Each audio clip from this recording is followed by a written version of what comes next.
ออฟกันซีซั่น2ดูท่าเปิดก่อนนะครับ วันนี้นะฮะ อันนี้คือท่าโชว์รองเท้านะครับ เป็นยีราฟของปะปีก็ใส่ปะปีใส่นี่ครับ สิงโต ผมมันใส่อะไรก็ไม่รู้ เป็นสิงโตที่ขนเริ่มดำเริ่มงอกหมดแล้วนะฮะ เหมือนปะปีเลย โอเค เนื่องจากวันนี้เนี่ยแขกรับเชิญของเรานะครับ ค่อนข้างที่จะสกปรกนะครับ เราเลยจะเปลี่ยนผ้านวม แล้วก็เปลี่ยนปลอกหมอนก่อน ผ้าเนี่ยเราเปลี่ยนเพราะว่าเราอยากเปลี่ยนบ้างมันนานแล้วไง มันนานแล้ว แล้วว่าส่วนปลอกหมอนเนี่ยมีพี่เขาส่งมาให้เรา นี่ ชื่อว่าพี่ พี่หมี เฮ้ยน่ารัก เปลี่ยนเลย เปลี่ยนเลย เส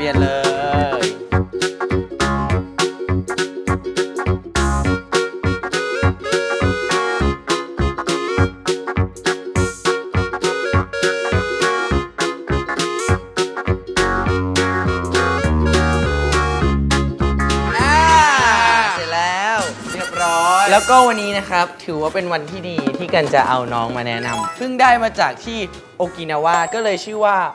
น้องโอกินาวา ชื่อยาวกว่าชื่อจริงกูอีกนะครับ แต่ที่จริงกันมีสัตว์เลี้ยงด้วย นี่กี่ตัว มีอีก 2 ตัว แต่ 2 ตัวนี้พูดได้ พูดได้ ใช่ พูดได้แต่ว่าเป็น 2 สายพันธุ์ ซึ่งเป็นสายพันธุ์ไทยกับสายพันธุ์ ต่างประเทศ ต่างประเทศหน่อย เพราะว่าดูจากไซส์ก็จะต่างกัน พันธุ์ไทยลักษณะนิสัยเป็นไงบ้าง พัน กัน ธุ์ไทยเนี่ยเขาจะล่าเริงบ้าๆอารมณ์แปรปรวน อารมณ์แปรปรวน ใช่ครับ แล้วสายพันธุ์ฝรั่งนี้เป็นยังไง สายพันธุ์ฝรั่งเขาจะขึมๆเขาจะมีมัดๆหน่อย งั้นตอนนี้ว่างใช่ไหมไปจูงสัตว์เลี้ยงเข้ามาเลย 2 ตัวไป ให้พี่เลี้ยงดูอยู่เดี๋ยวให้พี่เลี้ยงเอาเข้ามาครับ อุ้ยเหรอ มีพี่เลี้ยงด้วยเหรอ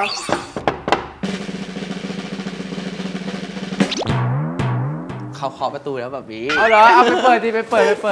มาแล้ว สวัสดีครับสวัสดีครับคิดถึง เฮ้ยสัตว์เลี้ยงเอานี้มาทำไม จะนอนแล้ว แล้วมึงจะนอนมึงตะพายกล้องไง ปูโซงเข้าซับหัวก็หาย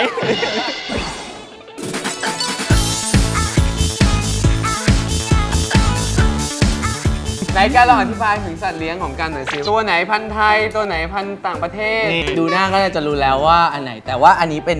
มาคนแรกเลย ใช่ เป็น สั สั ต ต ว์ ว์ เลี้ เลี้ ย ย ง งตัวแรก บอกว่าให้พูดยังไงเวลามาอะไราย อ๋ กา อ ร ใช่ถ้าพูดอะไรกันเนาะ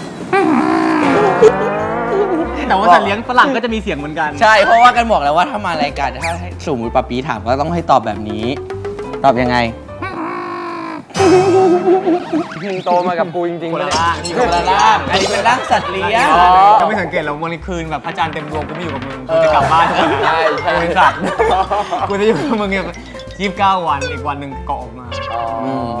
สัตว์เลี้ยงคนนี้ใช่ไหมครับหลังๆเขาจะขี้อ้อนหน่อยเพราะว่าพอเขารู้ว่ากันมีสัตว์เลี้ยงตัวใหม่มาเขาก็จะอ้อนเยอะกว่าเดิม ใช่ทำคะแนนเพราะเราเริ่มได้กินข้าวคู่ทูไงอันนี้เขาได้กินของดีกว่า อ้อนยังไง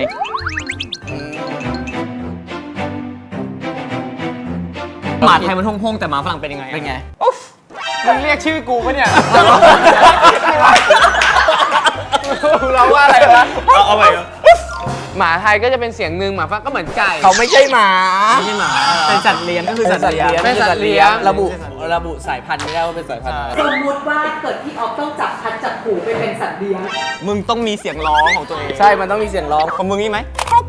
เสียงครับเสียงกระดูกกูแทน นี่ไงกูถึงเป็นสัตว์เลี้ยงกับมึงไม่ได้กันหรอก สัตว์เลี้ยง สัตว์เลี้ยง เลี้ยง สัตว์เลี้ยง เลี้ยง มันจะอ้วกเลยมันจะอ้วกที่มันแคบโทษทีบ้านเราเล็กๆอยู่ด้วยกันบนเตียงนี่นะ จุดเริ่มต้นสัตว์เลี้ยงเพราะว่าถ้าสมมติใครเป็นสัตว์เลี้ยงเวลาทำสั่งอะไรให้ทำก็คือต้องท อืม ำใช่ป่ะจำได้ไหมพี่เต้ จำได้ งั้นเรามาใส่ระบุความเป็นสัตว์เลี้ยงก่อนปะปีฮักก่อนนี่ครับผมเอายีราฟแล้วกันให้จอร์ดเป็นไงนะแบบ จอร์ดอะเป็นเจ้าของสัตว์เลี้ยงเนี่ยต้องจำเสียงสัตว์เลี้ยงตัวเองให้ได้ เดี๋ยวเราจะให้การหลับตาแล้วเดาเอาว่าเสียงสัตว์เลี้ยงที่จะได้ยินต่อไปเนี้ยเนี่ยเป็นคนไหน1 2 3 จอร์ดอุ้ยพี่เตพี่เตเฮ้ยอย่าทำพร้อมกันพี่เตเอ้ยอย่าดิเอาใหม่เอาใหม่เอาใหม่พี่เตเหรออะไรนะ ไปข้างหน้าทำไมกันไม่เคยกินเนี่ยถูกป่ะ เด็กจะผิด จริงเหรอ โอเค จอร์ด ครับ ไม่เคยมารายการเราเลยใช่ไหม ใช่ครับ อยากรู้ว่าพฤติกรรมการนอนของจอร์ดเป็นยังไงบ้าง เริ่มจากชุดนอนก่อน ปกติเนี่ยนอนใส่ชุดประมาณไหน ประมาณนี้เลยครับ จะมีอยู่ 2 แบบก็คือปกติใส่เสื้อกีฬาหรือว่าเสื้อกล้ามแล้วกางเกงขาสั้นหน่อยครับ นี่ไม่ใช่เป็นขาสั้นจากจีสตริงขายาว จริง มันคือจีสตริงที่ยาวลง ใช่แต่ว่าชอบใส่เสื้อตัวใหญ่ๆให้มันเลยกางเกงมา เหมือนไม่ใส่อะไรอย่างเงี้ยบางทีก็ไม่ใส่ ไม่ใส่กางเกง ไม่ใส่กางเกงไม่ใส่เสื้อ ไม่ใส่กางเกง คือชอบใส่เสื้อมากกว่าใช่ไหมตรงข้ามกันเลย ใช่ นี่ชอบใส่กางเกงแล้วไม่ใส่เสื้อ ไหนลองยืนให้ดูหน่อยยืนให้ดูหน่อยได้ไหมว่าชุดนอน หมวกหกซื้อไปฝากคอหมวกหกซื้อไปฝาก แล้วก็ประมาณนี้ นี่ เฮ้ยเก่งๆน่ารักดีนะ ใช่ กางเกงขาสั้นแล้วก็เสื้อยืดบ้างเสื้อแขนยาวบ้างแล้วใส่เสื้อแขนยาวมันไม่รู้สึกแบบอึดอัดหรืออะไรเงี้ยหรอ ผมเปิดแอร์แล้วก็เปิดพัดลมนอน คือถามว่าใส่เสื้อหนาๆอย่างเงี้ยต้องเปิดเย็นๆเลยปะเปิดเกี่ยวองศา ประมาณก็ 19 ส่วนมากก็ใส่แค่ ใส่ประมาณนี้แหละ เสื้อยืด เสื้อยืด กาง กางเกงขาสั้น อันนี้ไม่ต้องถามแล้วมา ใช่ บ่อยมาก ใช่ เลยอ่ะแล้วปกติท่านอนของจอร์ดอะปกตินอนแบบท่าไหน นอนตะแคงนอนความ เพราะว่านอนกลนเสียงดังมาก แล้วทำไมนอนตะแคงจะหายก้นเนาะ มันก็ช่วยดิถ้านอนนี้ก็คือแบบ ใช่มันจะกลนหนักกว่า ใช่ แล้วนอนตะแคงฝั่งไหน ตัวนี้ครับนอนนี้เราก็จะต้องมีหมอนข้าง หรือว่าหมอนใช่เพื่อหนุนแล้วก็แบบ อ๋อต้องอย่างนี้เลยเหรอ ใช่ ไม่ดังมากไหมมีคน ดังมาก ใครเป็นคนบอกอ่ะ ทุกคนแล้วพ่ออ่ะเคยแบบอัดเสียงให้ดูอ่ะ อ่าฮะ เสียงมันจะประมาณแบบ เหมือนคนเป็นคัดจมูกเงี้ยเหรอ ใช่เพราะว่าจริงๆเราเวลาถ้าเราไม่นอนตะแคงบางทีหลอดลมเราตีบก็เคยไปหาหมอแล้วเคยต้องทานยาเหมือนกันแต่ว่ามันก็ไม่ได้ร้ายแรงขนาดนั้น แล้วก่อนนอนทำอะไรชอบทำอะไร นั่งสมาธิ นี่สมาธิเหรอ นั่งสมาธิ15ตอน15 นาทีก่อนนอน มันคืออะไรนะสมาธิ ไม่ได้ฝึกจิตใช่ไหมการหายใจ ทำให้มีสมาธิมากขึ้นเคยดูใน YouTube มาเขาบอกว่าให้คิดถึง 5 อย่าง 5 things you're grateful for มีอะไรบ้างพ่อ หมายถึงว่าวันนี้เราขอบคุณเรารู้สึกขอบคุณอะไรบ้าง เดี๋ยวนี้ผมเปลี่ยนแล้วขอแก้นิดนึง เคยมาครั้งที่แล้ว อยากแก้เพราะรู้สึกผิดจนนอนไม่หลับเลย คือการกินไอสูตรนั่นน่ะงาดำน้ำผึ้งนั่นน่ะเก็บไว้กินเช้านะทุกคน เก็บไว้กินเช้านี่เอากินแล้วใช่ไหมก็ว่าอ้วนเลย นี่เป็นสูตรที่ประยุกต์ที่ผมคิดเอง4อย่างที่ผมจะใส่เป็นสุดยอดอาหารทั้งหมด อันแรกคือ อันแรกเหมาะกับเผิงมากเลือกให้เผิงเพราะว่าอยากเติมธนาคารแคลเซียมให้เผิง โอเค อันที่ 2 เหมาะกับน้องกันมากๆ เพราะน้ำผึ้งเป็นแหล่งพลังงานชั้นดีที่สุด เป็นน้ำตาลโมเลกุลที่ร่างกายไปใช้ได้รวดเร็วมาก ต่อไปงาดำคั่วป่นงาดำรักษาได้ทุกโรคยกเว้นโรคความตายและเป็นราชินีแห่งธัญพืช และสมุนไพรทั้งมวลเหมือนที่มังคุดเป็นราชินีของผลไม้นั่นแหละ โอ้โห แก้วนี้แก้วเดียว อยู่หมัดหลับสบาย ท้องไม่ต้องทำงานมาก เพราะว่าเราอยากกินอะไรที่มันย่อยเยอะๆฟังนะ กลางคืนเนี่ยเปลี่ยนเป็นนมอัลมอนด์แทนนมอัลมอนด์เนี่ยแบบสูตรไม่มีน้ำตาล มันจะทำให้หลับสบายขึ้นนมอัลมอนด์ทำช่วยหลับสบาย ไหนๆก็ชวน2คนนี้มาละพูดถึงเรื่อง T will be free หน่อย เห็นแล้วฉากจูบมันจูบเป็น3คนเลยว่ะเป็นไงตอนฉากจูบเป็นไง นัว นัวเลยเหรอ รู้สึกยังไงบ้างตอนนั้นคือเพื่อนเนี่ยไม่น่าได้เล่นฉากอะไรแบบนั้นเลยดูแบบ แต่พี่เต้เขาจูบเก่งนะกันว่าเนาะ เฮ้ยรู้ได้ไงเรา ไปฝึกไปจูบใครมา กับหมอน กติกานะครับกันเนี่ยจะต้องไปหยิบเฟรนช์ฟรายออกมานะครับผมและเตกับจอร์จเนี่ยจะต้องทายว่าซีนที่ตัวเองกำลังเห็นอยู่เนี่ยอยู่ที่ EP ไหนแล้วก็เล่าเหตุการณ์ที่เกิดขึ้นของซีนนั้นด้วยครับ กันดึงก่อนนะ1 2 3ภาพที่ 4 ครับ ภาพที่ EP 4 ครับ เราไม่ต้องเลย 4ถูกต้องค่ะ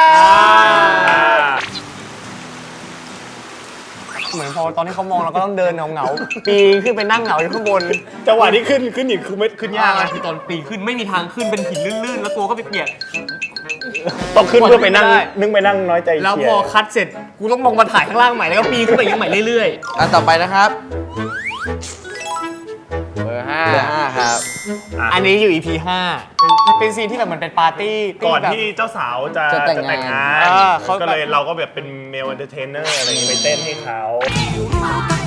พยายามจะบังคับตัว ไม่ให้กลัว ก็ไม่วายจะแพ้ตัวเอง เต้นแบบ90น่ะเพราะว่า ได้ไงพี่เต้ได้ไง อะไรอย่างเงี้ย ซีรีส์เรื่องนี้มันมียุคแบบการแต่งตัวเพลงมันจะมียุคความ แต่ว่ามันเป็น 90 ยุคปัจจุบันนะเรื่องเนี้ย ใช่แต่ว่ามันจะมีกลิ่นอายความเป็น 90 อยู่ โอเคผ่านไป อันนี้ EP 2 ก็ ก็คือเบอร์ไหนอ่ะมึงก็ตอบอีพีนั่นแหละเขาไม่สลับให้เลย อันนี้เป็นซีนที่จอร์ดได้แผลจริงๆไม่ได้แผลได้ความฟกช้ำจริงๆ ซึ่ง จีบจริง แรงจริง ซึ่งก็บอกว่า กูซึ่งรอดูคิวอยู่ที่เสียงบัก ซึ่งเราก็บอกว่ากันถีบเลยไม่เป็นไร ที่รู้สึกว่าเจ็บจริง ๆ คือ มันเอาปืนมาจี้แบบอะไรเงี้ยจี้แบบจิ้มมันจิ้มเจ็บมากเพราะปืนมันแข็งอะแล้วมันโดนตรงลิ้นปี่อะ มึงรู้ไหมว่าพี่จะมากับกูแค่ไหนอะความน่ากลัวมันไม่ใช่แค่การถีบแรงอะ ใช่มันคือ อินเน เสี อร์ ยง เสียงอะไรของมันมันแบบมันเหมือนจะฆ่าจริงๆอะ ใช่ แต่พอซีนท้ายซีนเนี้ยที่เตต้องเป็นคนมาช่วยอะเตต้องเอาไม้เบาๆไปฟาดหัวมันรีบบอกกูอยู่เลยห้ามตีจริงนะเจ็บแล้วพี่จะมึงตีกูตีคืนนะรีบบอกกูเลยว่าห้ามตีจริงแต่ตอนถีบเขาเนี่ยโอ้โหนั่นมากกูอยากฟาดจริงๆเลยเหรอ สรุปก็คือได้แผลมาแต่ว่าเขาไม่นึกว่ามันจะเป็นแผล แดงเลย ที่บ้านอันนี้ก็เป็น ครับผม ฉากที่ปะทะอารมณ์กัน ใครนะครับที่อยากเห็นซีนเหล่านี้นะครับ ก็สามารถไปย้อนดูได้นะครับบนไลน์ทีวีครับ เล่าจุดเริ่มต้นของที่จอร์ดเป็นสัตว์เลี้ยงอ่ะ จุดเริ่มต้นเป็นยังไงนะ รู้จักกับกันตั้งแต่ ใช่ เข้ามาที่ตึกแล้วเพราะว่ากันชวนเล่นแวร์วูฟมันก็เลยเกิดเป็นสัตว์เลี้ยง ใช่ ตัวใหม่ขึ้นมา โอเค นี่ก็เป็นสัตว์เลี้ยง2คนของกันนะครับ แล้วเดี๋ยววันนี้เนี่ยเราจะมาประกวดสัตว์เลี้ยงกันครับว่าสุดยอดสัตว์เลี้ยงของกันเนี่ยจะเป็นคนไหน อุ้ย ยัง มี ไง ปอกคอด้วยเหรอ อุ้ยปอกคอน่ารัก เป็น ว่ะ โชกเกอร์ เฮ้ย ไอเตใส่ได้หรือเปล่า อ๋อ อ่ะ เอา อย่างนี้น่ารักกว่าอีก สรุปไม่ได้แหละได้แต่ เนี่ยตัวกระป๋อง ตัวกระป๋อง กติกาสัตว์เลี้ยงเตจอร์เนี่ยจะต้องเล่นเกมเพื่อแสดงความสามารถของตัวเองออกมา ใครชนะเนี่ยจะได้รับปอกคอสัตว์เลี้ยง No. 1จากกันไปเลยจ้า ตอนนี้เนี่ยเราก็จะมาเล่นเกมกันชื่อเกมว่าซ่อนหาตามกลิ่นนั่นเอง พี่เตกับจอร์ดนะครับ สัตว์เลี้ยงทั้งสองต้องปิดตาแล้วก็หากันให้เจอครับ ให้เวลา 2 นาที ถ้าพร้อมแล้ว เริ่ม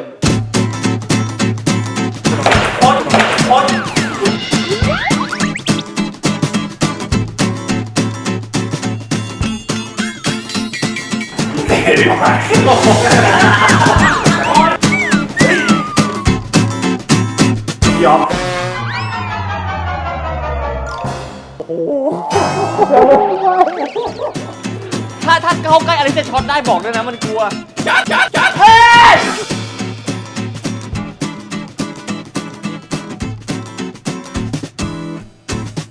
เฮ้ยคุณตำรวจช่วยด้วยคุณตำรวจเอาดีๆมีตู้ด้วยเหรอวะนี่สิคุณนะนี่นะเฮ้ยมันเมื่อกี้เหมือนใช่เลยอ่ะเฮ้ยมันอยู่ไหนวะไม่ใช่อ่ะไม่ใช่อันนี้อยู่ไม่อยู่ขยับแล้วตัวนี้อย่าขยับแล้วนะมันจะล็อกไว้แล้วนะไม่ใช่นี่ได้ยินเสียงแล้วนี่ไง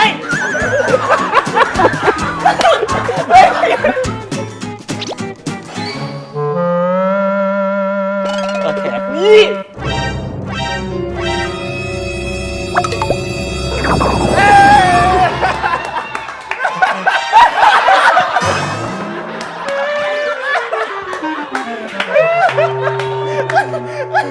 สรุปว่าเกมนี้นะครับ สัตว์เลี้ยงเตเนี่ยได้1 คะแนนครับ แต่ว่าเกมของเราเนี่ยไม่ได้มีแค่เกมเดียวนะครับ เรายังมีอีกเกมนะครับ เพื่อพิสูจน์ว่าสัตว์เลี้ยง of the year เนี่ยเป็นคนไหนครับ เจ้าของเขาเนี่ยเป็นคนที่ชอบเต้นอยู่แล้วนะครับ ลงทะเบียนฝากไว้ตัวเอากลับไปไปเก็บรักษา เป็นสายแดนซ์เลยก็ว่าได้ แล้วก็สัตว์เลี้ยงเนี่ยก็ต้องเต้นได้ตามเจ้าของของเขาแล้วอย่างจอร์จเนี่ยในทีวีฟรีก็มีเต้นเหมือนกัน ใช่ครับ เป็นเต้นยังไงอันนั้น เป็นเขาเรียกว่าเป็น Magic Mike หรือว่าเป็นบาร์โฮสหรือว่าเต้นเซ็กซี่ ไหนลองเต้นให้ดูหน่อย Girl, I need to taste you because you look so sweet, sweet, sweet, sweet, sweet. Damn, girl, I need to feel ไม่อยาก you โยกเยอะอ่ะไม่อยากโยกเยอะอ่ะ because I can't seem to speak, speak, speak, speak, speak. อะไรประมาณนี้ ไม่อยากเด้งเยอะไงเพราะว่าใส่เก๊กขา เข้า สั้น ใจเดี๋ยวมันตีตะ ตีตะกล้องครับขอโทษด้วยครับ ไหนลองสอนหน่อย คือ ลองสอนหน่อย หลักง่ายๆของการเต้นแบบนี้คือต้องใช้ร่างกายแบบว่าให้มันแบบผิวๆคือท่าแรกเนี่ยถอยหลังไปปึ้ง แล้วก็ ปึ้ง เออ 1 2 3 ปึ้ง ปึ้ง มือด้วย มือด้วยมือออกมาแบบระเบิดตุ้มหันปุ๊บแล้วก็ลากของมือเข้ามาโยก1 2 ไม่มีใครควงเหรอไม่มีใครควงเหรอ Girl, I need to taste you, taste you, taste you. Because you look so sweet, sweet, sweet, sweet, sweet. Damn, girl, I need to feel. หมุน Cause I can see ได้แล้วแหละต้องให้พี่เตนะมันก็ได้อยู่ กระจอกมากฆ่าพวกนี้ฆ่าเพื่อนกูไม่ได้หรอกเอามันฆ่าตัวเองไปแล้ว เดี๋ยวเราจะมาให้สัตว์เลี้ยงทั้งสองคนนี้นะครับ เต้นเมจิกไนท์กัน และคนไหนเนี่ยถูกใจเจ้าของเขามากที่สุด คนนั้นเนี่ยจะได้รับคะแนนไปนะครับ ถ้าฟรี ฟรีเลย 5 4 3 เพลงมาครับ Girl, I need to taste you. Because you look so sweet, sweet, sweet, sweet, sweet. Damn, girl, I need to feel you. Cause I can see the sweet, sweet, sweet, sweet, sweet. ทีนี้จะวิดพื้น ยังโดนหันหลังมาเหยียบอีกนะครับ และผู้ชนะในเกมนี้ก็คือ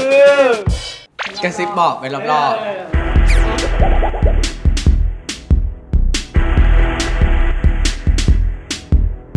ต่อไปเป็นยังไงครับ เป็นเพลงที่กันเต้นมาล่าสุดนะครับ นั่นก็คือเพลงเข้าใจแต่ไม่อยากรักอยากดูฟิล ดู อีกแล้ว เดี๋ยวจะให้การสอนก่อนรอบหนึ่งแล้วเดี๋ยวทุกคนทำตาม มันยังไม่พร้อมที่จะรักที่จะรักมันอยากรักมันยังไม่พร้อมจะรักใครขอเวลา เอาใหม่เอาเพลง เอาแค่นี้ก่อนเอาแค่นี้ก่อน 1 2 3 มันยังไม่พร้อม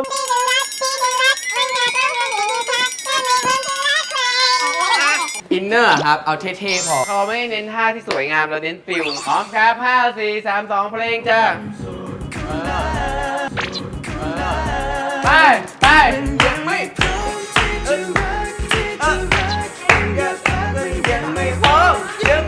มจะรัก ขอเวลายังไงขอเวลา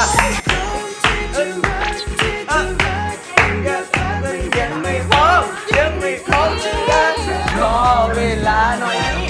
วันพรุ่งนี้หน่อยนี้วันพรุ่งนี้เรื่อยยังไงฮะนม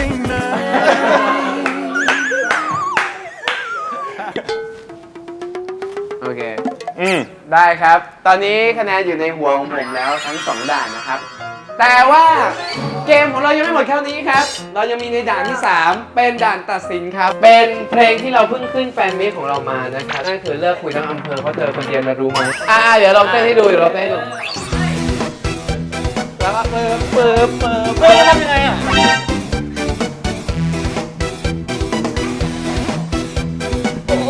พี่เต้มือเอาอย่างงี้ไว้นี่แล้วนี่แอนนี่นี่ แค่นี้ โอเค ยากมากจะขอยอมรับก่อนว่าเก่งกันนะ เก่งมากนะมืออย่างงี้มอง แอน ม อ อง กขึ้น ข้างบน แอนอกขึ้นไปหา แล้วก็นี่พี่เต้แล้วก็นี่เอี้ยวเนี่ยเหมือนเอาตัวฝั่งเกือบไปแล้วเอาตัวไปด้วยอย่างนี้ อย่าเก่งคอไป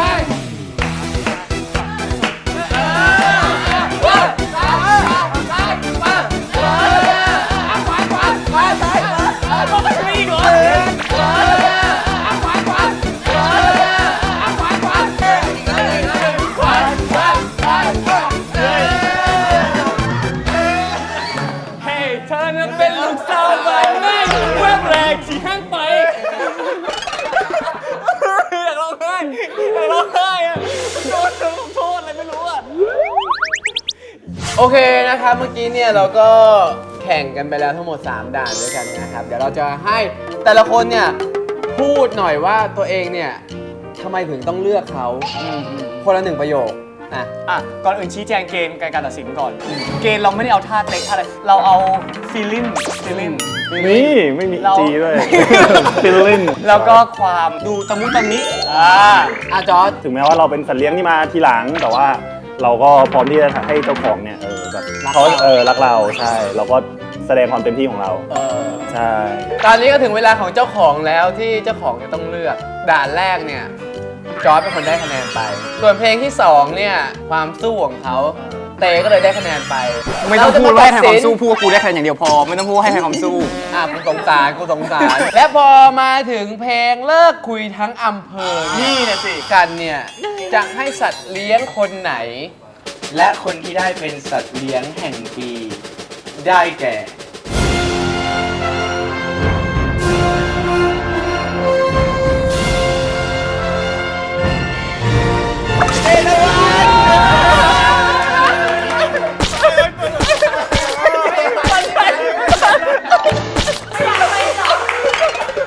ทำไมถึงเลือกเตเพราะว่า เพราะว่าพี่เตอ่ะเป็นสัตว์เลี้ยงคนแรกเลย แล้วก็อยู่มานานด้วย แล้วก็ยังไม่เคยมี เข้าโฆษณาเลยไม่อยากฟังเหตุผลดูไม่ได้สู้ไม่ได้ชนะที่สู้เลย ไม่เดี๋ยว ฟังเหตุผลก่อน เหตุผลก่อนเพราะว่าอยู่มานานด้วยแล้ววันนี้ก็ได้เห็นแล้วว่าพี่เตเขาก็ทำนู่นทำนี่อะไรเงี้ยครับก็อยากให้ ถึงแม้ว่าร่างกายจะไม่อำนวยแต่ว่าด้วยใจของเขา ใช่ ส่วนจอร์จเนี่ยเป็นสัตว์เลี้ยงใหม่ที่จริงเราก็เพิ่งแบบว่ามาเป็นสัตว์เลี้ยงอะไรเงี้ยครับแต่ก็รักเหมือนกันใช่แต่ว่าพี่เตอยู่นานมากๆเราก็อยากให้พี่เตเป็นสัตว์เลี้ยงแห่งปีเพราะยังไม่เคยได้รางวัล พูด เลยค ง่า รับ ยๆก็หลอกต่อไปหลอกให้อยู่ต่อไป เป็นข้าเก่าต่อเลี้ยงเลย กันมากระซิบพี่หูแล้วบอกว่าเดี๋ยวพี่เตหายไป ดาวเลยกู เล่นดีใจด้วยดีใจด้วยดีใจด้วย ไอ้ทำหมันแล้วใช่ไหมจะได้กอดปลอบใจ ได้ ทำหมันแล้ว จากเกมเมื่อกี้นะครับ ผู้แพ้เนี่ยก็ต้องลงไปนอนที่พื้นนะครับ ดูสภาพเขานะครับ จากเมื่อกี้ที่นอนเบียดผมและผมต้องไปนั่งบนเก้าอี้นะครับ ถึงเวลาของเขาแล้วที่ได้อยู่ที่พื้นนะครับผมแล้วก็ให้2คนนี้เนี่ยฝากผลงานหน่อยนะครับ VR มาเลย ครับผลงานที่จบไปแล้วนะครับ Three Will Be Free นะครับดูได้บน Line TV นะครับผมแล้วก็กำลังจะมีละครกับพี่นุ่นวรนุชพี่บีมกวีแล้วก็พี่แพทณปภาครับชื่อเรื่องเกมรักเอาคืนน่าจะออนช่วงเดือนพฤศจิกาครับ โอ้โหเข้ามาปุ๊บได้ประกบตัวใหญ่ๆเลยนี่อยู่มา 5-6 ปีแล้ว ปาปีประกบแต่ตัวเล็ก เฮ้ยประกบปาก แหมคุ้มที่สุดมาออกก็อันเนี้ยแหละ เต้ครับ ก็มีเรื่อง Three Will Be Free 3 เราต้องรอดเหมือนจอร์จนะครับ ก็ดูย้อนหลังได้เหมือนกันนะครับบน Line TV นะครับผมกี่โมงก็ได้ ๆก็ และ เรื่องที่กำลังจะมา นั่นก็คือ Dark Blue Kiss จูบสุดท้ายเพื่อนายคนเดียวจบแล้วฟันต่อแล้วนะดูได้นะครับ3:25 วันเสาร์ทางช่อง GMM 25 และถ้าอยากดูย้อนหลังก็ดูได้บน Line TV 5 ทุ่มตรงมีรายการนะครับ รายการกินกันกับเตนิวแล้วก็มีรายการเสน่ห์ห้องเครื่องเตเฟสกับเตตะวันแล้วก็รายการของพวกเรา 3 คนรถโรงเรียน School Ranger โอเคงั้นเราไปทำเนียมเรามาถ่ายรูปกันก่อนนั่งก่อน งั้น เรามาถ่ายรูปกันหน่อยดีกว่า โอเค คุ้มแล้วมารายการนี้ได้กอดเพิงโยกปกติไม่มีโอกาสได้กอดมันหรอก